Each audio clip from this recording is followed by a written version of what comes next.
Hey everyone, so today I'm going to start part 3 of survival camp. So, this will be fire. So in this tutorial, I will build a Dakota fire hole. So, it's going to be really awesome. So stay tuned. I hope you guys like it. The first thing you need to do in order to build a Dakota fire hole is, you just need to have basically, something to build with. Which when I first built the Dakota fire hole, I built it with a stick. So it's obviously not really hard to build, but just to make it faster, you can use a shovel or something that could dig with.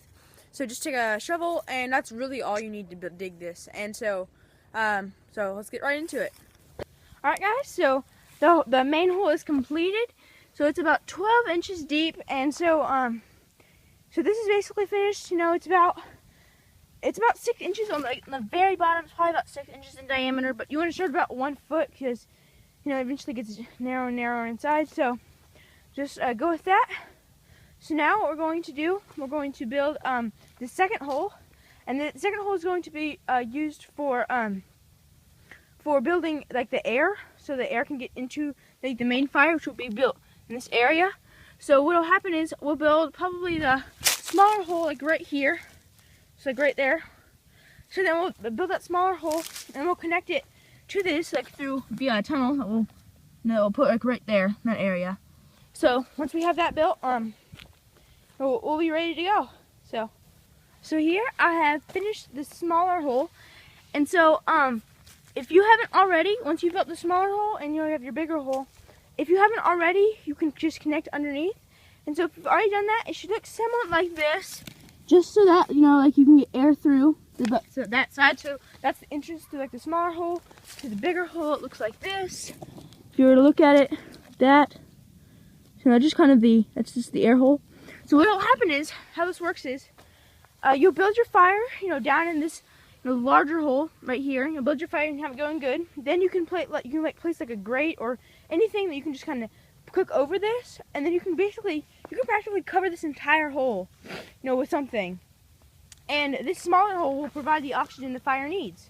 So as long as you have a good, nice large hole that connects the two, you should be fine. So now I'm going to build the fire inside this thing, and I'm going to boil that water that we had collected in part 2, and just basically just kind of finish off the purification process of the water.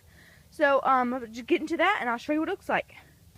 So here, there's a fire going inside the Dakota fire hole right now. So now that this is going pretty, okay, at least, I'm going to place a grate on top, and just kind of do the last step of purifying collected water. So I'll put the grate on, and I'll get the water on, and I'll show you what it looks like. So here I have my grate and my pot of water on, and it's going pretty good. And you see the fire's going on right here, and if you can look through the bottom here, you can see the fire is burning pretty good.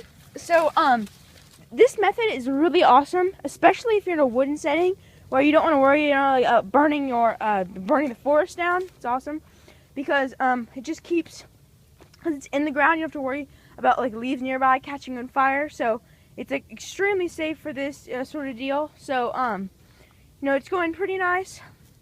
So if you're in a wooden setting, it's amazing. This is also great because you don't have to figure out a way to like set up things. This is amazing for this because there's like a pot you can just place right on top. So now I'm just gonna wait for the water to get to about a rolling boil, and then we'll see where we go from there. So here's a side view, just kind of what's going on. All right, so this is it. The water's been boiling for about 2 to 3 minutes. You can see the excessive steam coming out of the pot, and so that's basically all you need. You can use this water that is now purified for all your uses. So this basically concludes my tutorial on how to build a Dakota fire hole in our survival camp part 3. So thanks for watching. Please subscribe if you haven't already, and stay tuned for part 4.